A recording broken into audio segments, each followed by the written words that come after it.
Michael Farmer, who many of you know, has been around the industry for a long time working with clients and agencies, talks about the scope process is in many instances, in most cases I would even say, is a bit of a mess as we currently do it.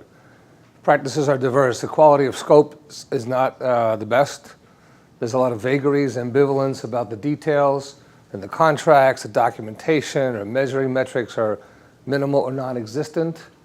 The scope process is often delayed. It's not uncommon for a scope to be negotiated weeks and months into the engagement, and it's fairly difficult to draw boundaries around a scope and talk about scope creep when we're making it up as we go along. So there's a fair lack of discipline in the process. Why does that happen? At least a couple of reasons are, of course, the clients would like to maintain as much flexibility as they can, and flexibility is one thing, but open-ended commitments, we'd say, are another.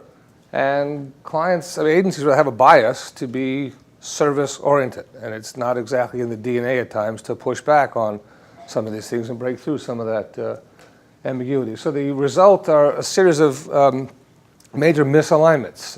There's not a lot of strategy that can really come out, or strategic focus doesn't come out of a scope process when it's very ad hoc and seen as administrative and not particularly value-added or not an effective, detailed, systematic process. There's a fee misalignment. You know, fees are somewhat random. They're driven much more by staffing plans, which may or may not have any alignment with the actual work done or deliverables provided or resources needed. And then it leads to a workload and a resource misalignment. The agency's workloads tend to grow. That puts a strain on the resources, taxing particularly creative, but everyone in the agency, and really does lead, as some of our speakers before mentioned, to a quality problem. When we're overworking people, we can't get paid for what they're doing. It's tougher and tougher to get good people and quality output. It's a strain on the system. So today we'll talk briefly about what the purpose of the scope of work really is, what the value of the scope we believe is, of an effective scope of work, and some of the key challenges that we face in getting there in terms of developing an actual detailed scope of work through an effective process, staffing to it and determining the resources and timelines behind it, and then managing to it once it's agreed. At the end of the day, there are always competing priorities. I think we alluded to things like pressures on the agency side from our holding companies, continuous profit demands, escalating cost of talent. We talked about how expensive talent is today, and also especially how expensive good talent is. And then also the increasing complexity of what the marketing mix in the media world is today. On the client side, I think it's pretty obvious as well. Everybody wants more for less, whether that's more staff, more scope of work, less money, less time. Those are the challenges that we're continuing to face. We also see a lot of pressures on the client side, too, in their own shrinking of staff. So that puts a lot of the administrative burden on the agencies, probably some of the things that we're not necessarily prepared to handle as well as we could. And that obviously leads to process inefficiencies as well.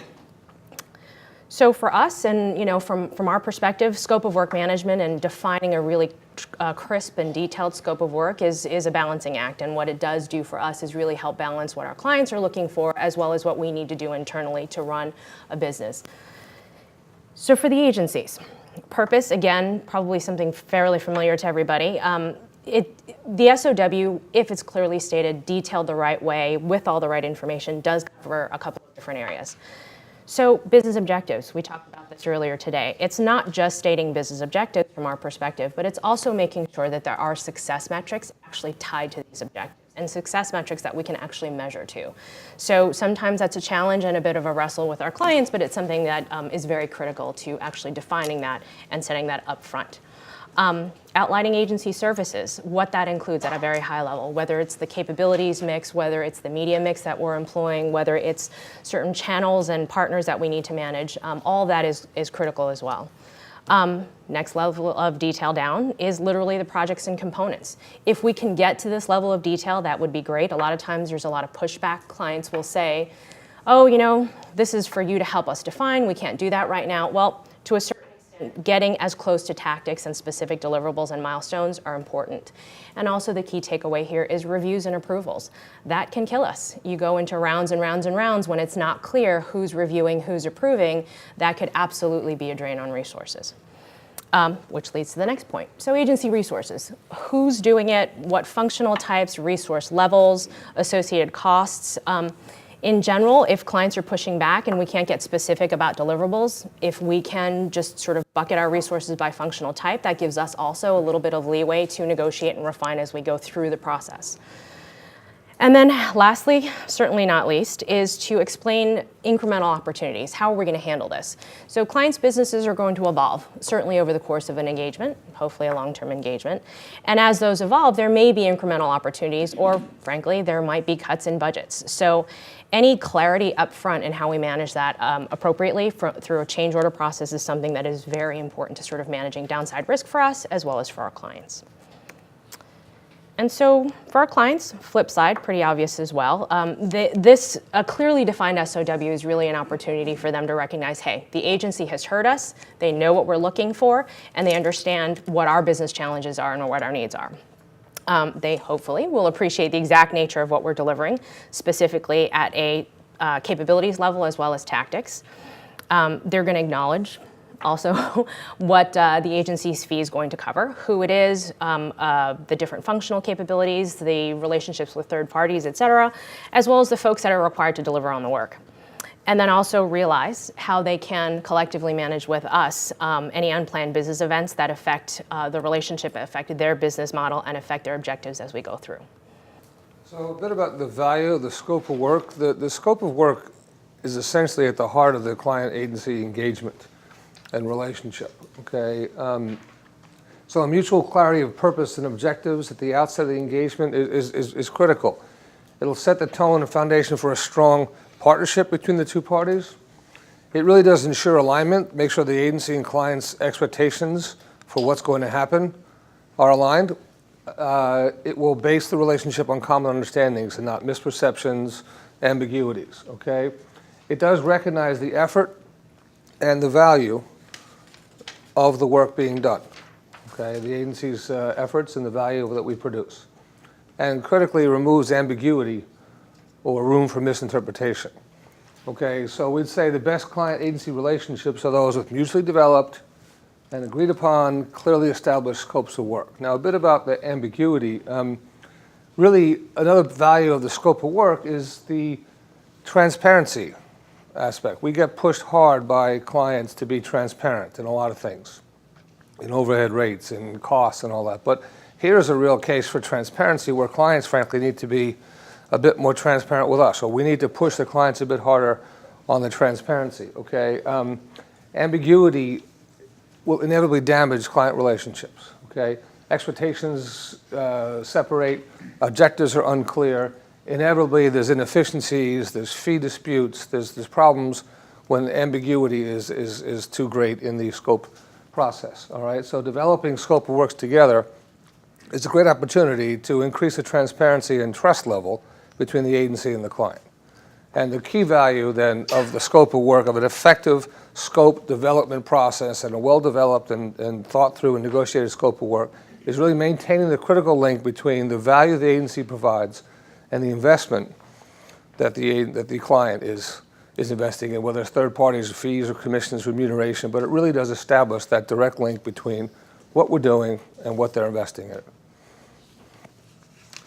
So what are the key challenges that we face in coming up in getting to this place, getting an effective scope of work? First of all, it's just literally negotiating sufficiently detailed and comprehensive scopes of work.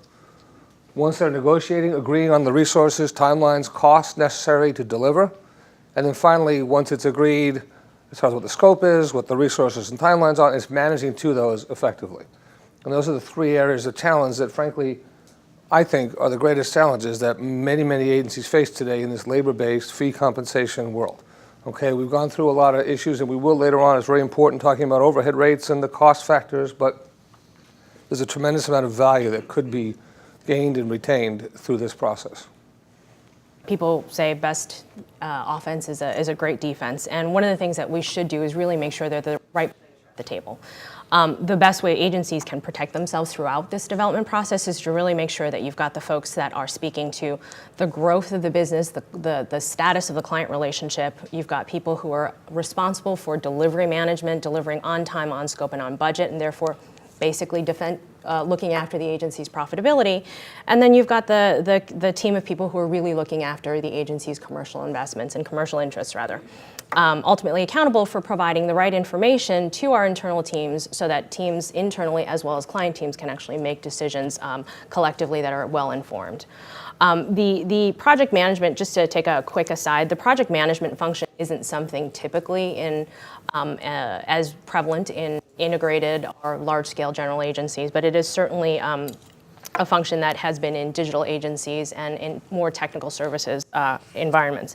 But basically, if you think about a project management discipline, their core offering is really delivery management and focus is on delivery management. So while our account teams are sort of the heads-up team going out there and making sure that we're growing the business, that the relationship is solid, counting on a project management discipline within our four walls is really our ability to, and our opportunity to really defend the profitability on that particular piece of business, managing all the scopes, the moving parts internally, the conversations that we have with third parties and other relationships.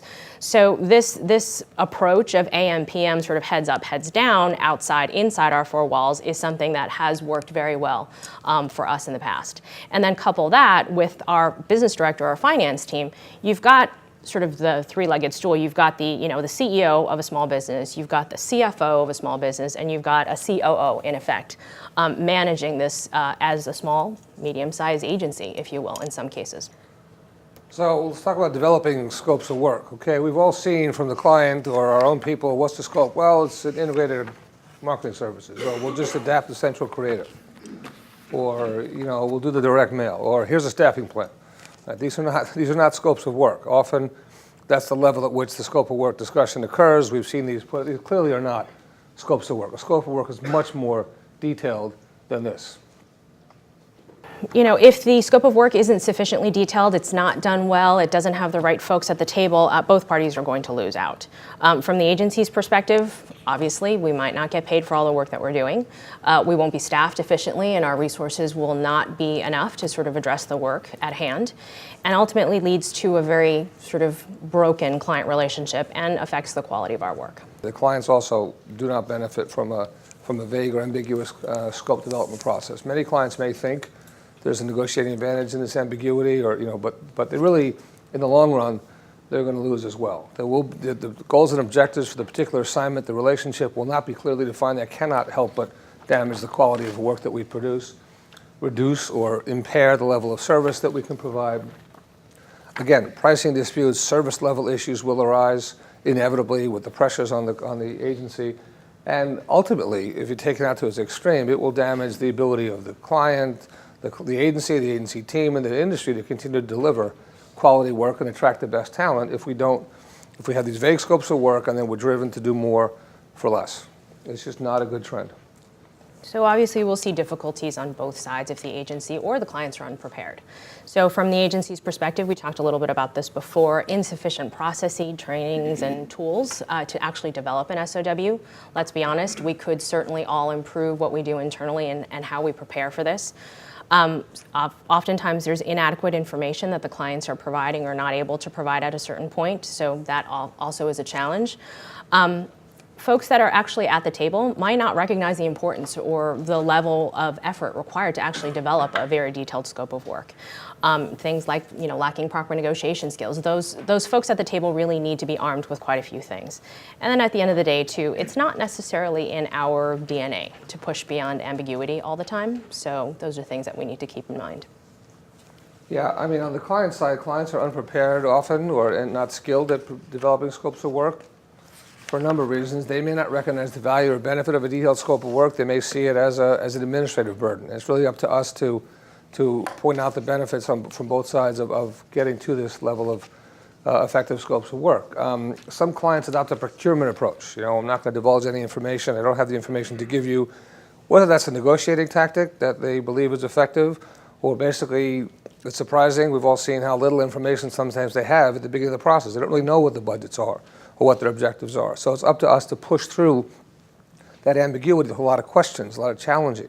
And again, to Linda's point earlier, sometimes our people don't have that, you're kind of afraid to ask some of those questions and push too hard on it. We've really got to support people in pushing through those questions by having the right teams in place or all the other methods that we're talking about here. But It may just be because the teams are not, we've seen a lot of procurement people who are just not up to speed with our business and our industry.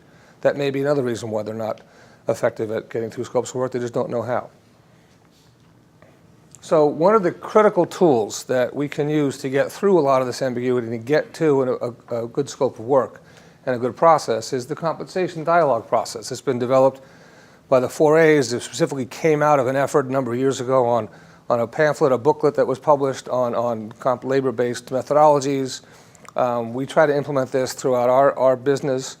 Okay, you can read it in the 4A's publications in more detail, but essentially it takes an approach to negotiations. You don't start talking about the fee. You're backing up. You're not even talking about the scope of work. Each conversation really ought to start with a discussion of what are the goals and objectives of the client. What are they trying to achieve? Their broader business objectives, their marketing program objectives, the metrics they will use, the processes that are involved. What happens? What are the results if we don't succeed? You know, what happened? Why didn't we succeed last time? You know, how can we improve on it? All these questions to get a much broader perspective of where the client's goals and objectives are, which then will lead into a detailed discussion of the scope of services and scope of work in that sequence. And only then, of course, can you talk about remuneration. But I think this is a very effective tool to get that mentality and that process into the agency DNA. I mean, it'll be different on a long-term, you know, retainer relationship, on a new business situation, on a project, but these basic elements would best be consistently applied to any kind of discussion on compensation that's cost with the scope of work. So as outputs of the process, what we feel is critical to solid, decent scopes of work include business goals and objectives with success metrics, list of the services that the agency is going to provide, the actual work effort that's tied to these deliverables, resources, of course, assumptions, and for all critical conditions and partnerships and other relationships we need to have both within the client organization as well as with their third parties. Resources, of course, that are going to provide these services. Expectations of the client's role in this engagement is also very important. You know, who from the client are we expected to partner with, who from their different departments, which may not always be agency facing, whether it be procurement, legal, editorial. Those are some of the things that we need to capture here. Requirements of any third parties, which we mentioned before. And then also, last but certainly not least, is the change order process. We need to make sure that that's pretty clear up front to address any incremental opportunities, hopefully, or any downside business changes for them. No scope of work discussion really is complete without a fairly explicit discussion of what's excluded from the scope of work. You know, whether that's incorporated in a contract document or a scope of work document, or at least is an integral part of the conversations.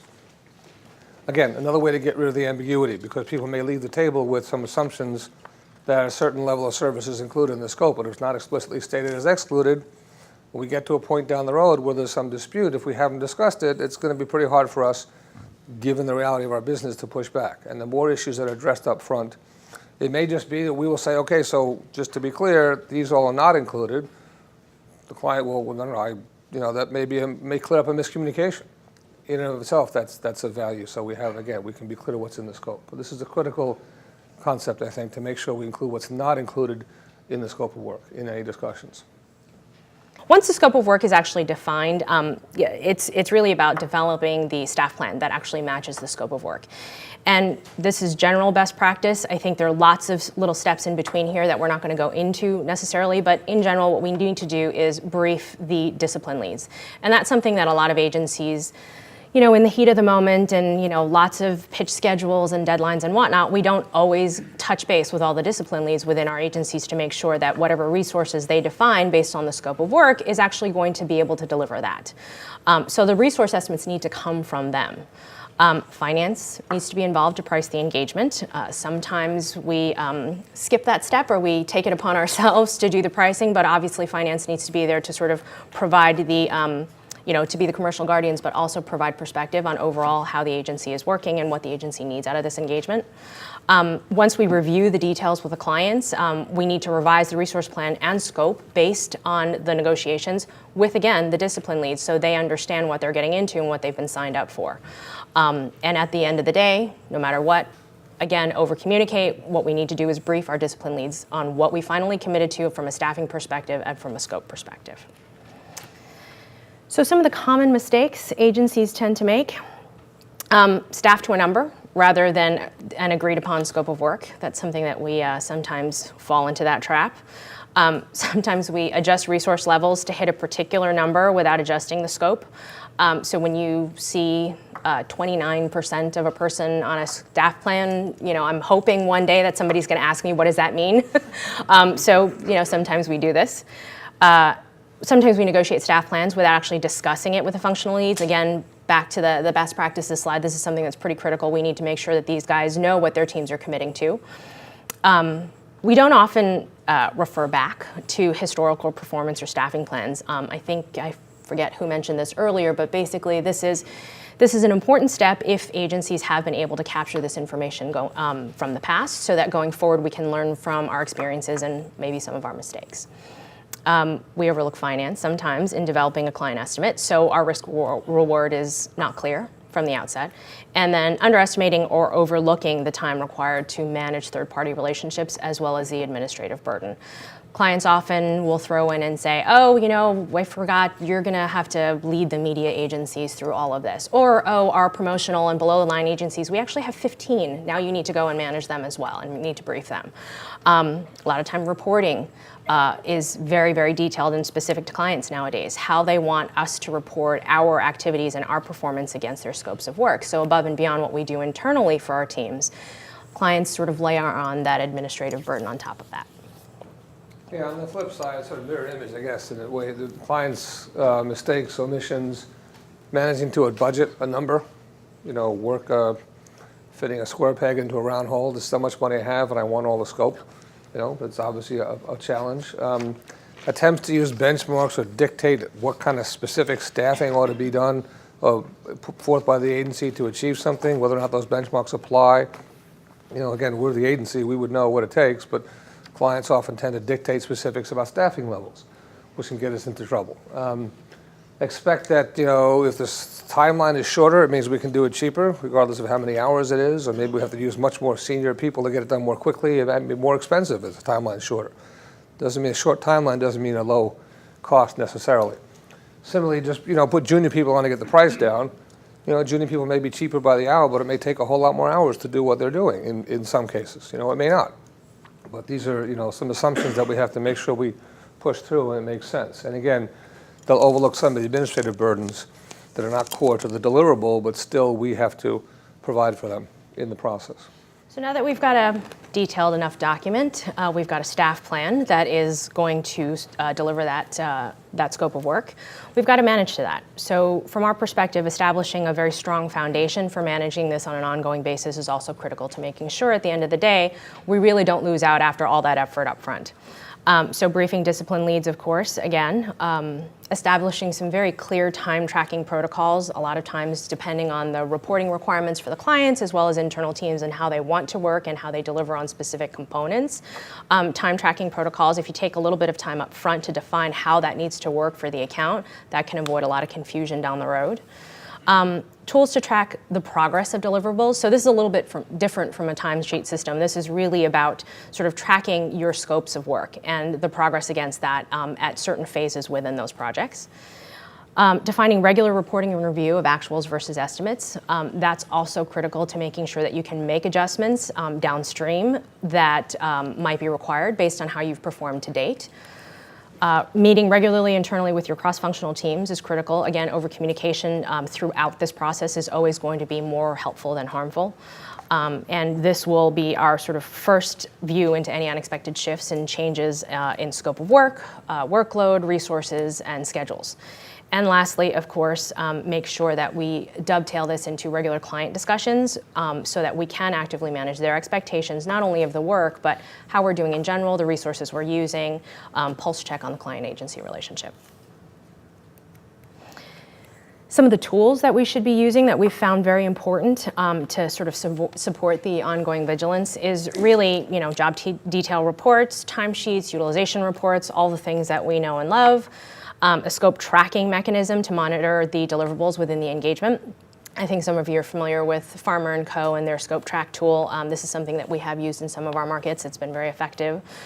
Detailed project plans and timelines to track progress of deliverables, resources, and percent complete. That's always important too, because you're looking at the activity that's happened, but you also need to see the activity that's still projected so that we can make any adjustments as necessary. Change order process we talked about a little bit already, as well as summary status to clients and third-party briefings. Data that we capture when scope tracking tools and time reporting is useful for the current engagement, but it also builds a database, as it were, of some kind of empirical database, a muscle memory, of how it is, that how much it took to do a particular type of job. It gives us confidence in the scoping and the pricing that we're putting out with clients. It helps our agency teams to understand, based on past experience, how we might more effectively scope. If we're always grasping at straws without the hard data from the past, it's tougher to draw a firm line around what we believe the right scope is, the right staffing level, the right pricing. And this empirical data can provide us some actual validated benchmarks to move ahead pricing going forward. There are examples of this out there. We have rate cards and some more project-oriented business where we start pricing on deliverables, and hopefully those are built based on some historical information, the farmer standard unit, and all these other. There are some people trying to do this, but I think this is an area where we could, certainly where I've been involved, could improve significantly. And one sort of maybe fairly obvious comment, but I'm surprised sometimes the pushback I get on this. The rigorous process about managing scope and deliverables and time is relevant regardless of what the fee or the compensation methodology is, I should say. We all tend to talk about these, and if you read through this, there's sort of a fee bias because that's where a lot of our business is. But the fact is, regardless of how we get paid, all right, how the money comes in, managing the deliverables going out and the money that we're spending is critical regardless of the remuneration methodology that's actually in place. So in order to get there, a critical component of this is developing an agency skill set. This is a lot of people in this room are very familiar with these things. Some of this might be new to some people here, but throughout the agency, I think we need to continue to apply the resources behind training our people on how to get here. Okay, and I think that has been one of the reasons why we're having trouble now is we have not done a historically good job, in my experience, developing these key skills around this particular area. Whether it's basic commercial acumen for our teams, how does an agency really make money? What are the cost drivers? What are the leverage points? A mind shift, really, that our business requirements are every bit as valid as a client's business requirement. Not be on the back foot. Yes, we're here to service the client. We're in client service business, but we can't leave the third word off that phrase. We are in business. And I think there's a mindset that needs to be reinforced consistently that we have, our requirements are quite valid. Project and delivery management skills, whether it's tools, again, a mentality, how to allocate resources, manage resources. Straight up negotiation skills, whether someone's doing a negotiation for a contract or simply negotiating with a client, whether something's in or out of scope or how many rounds or how many hours it's going to take. We all actually negotiate at all different levels of the organization, up and down, not just the annual contract or scope negotiation, but developing a negotiation skill set as part of a commercial acumen that would certainly help our agency teams if we continue to develop those skills. And escalation and conflict resolution, which I guess is part of a negotiation skill set. But these are critical skills that we should continue, and we do try to put significant resources behind to succeed in this area. So hopefully we've found some benefit in this presentation. I would think the 5 key takeaways from our conversation today would be the typical scope of work process across the board, in our estimation, needs significant improvement. The result of the current process is a misalignment between agency resources, damages and client expectations, it damages agency profitability, and it's not helpful to agency-client relationships in the long run. The mutual development of an effective scope of work is a critical step for us to link value to cost, to investment, and to align the agency resources with the client requirements. Increased transparency in this process will benefit both of us, both the agencies and the client, lead to stronger relationships, better work. And there's a significant investment required in developing these skills and managing to this on the part of the agency, but the payoff is significant in terms of increased revenues through managing scopes and getting incremental fees for incremental work, in improving the profitability of the current work because of the clarity and better efficiencies on both sides and better staffing in the first place. So we think the payoffs are worth the effort in this area. Thank you. Thank you. From our perspective, what we've been doing recently is really looking at how we're resourcing and thinking about alternative resourcing models. So it's not literally just, here are the departments, that's what you've got, you can sort of only have those people for those particular disciplines, which is also why it's important to be very upfront with what disciplines you're taking advantage of. Because we're sort of a larger agency, our teams are much more on the integrated side. So for example, if it shifts from an offline campaign or general campaign to a digital campaign, our account teams and our creative teams need to be fairly well versed, at least at the senior level, on managing that scope of work and that shift and those types of deliverables. I mean, I would think the more granularity you have up front as to the deliverables, the resources, the fee behind each sub-deliverable, as it were, then if you want to slide pieces in and out, there's at least a definable amount of resource and time behind a particular portion of the engagement. That's your best bet. I think it's a discipline. You have the right team. I think a project management approach that historically has migrated up from the digital specialized agencies into the general agency has helped. Taking lessons. I've seen some project shops that are very good at managing scopes. I've seen some that are atrocious. You would think they'd be better at it, right? But it's really taking the best practices that we've had around the network. It's education on teaching people how to manage scope more effectively. But really, I think project management is if not a function, then a mentality is a critical step towards getting better at developing scopes. I mean, in truth, it's a really painful process, no matter what. Any sort of shift in culture, whether you're small or large, is difficult to manage.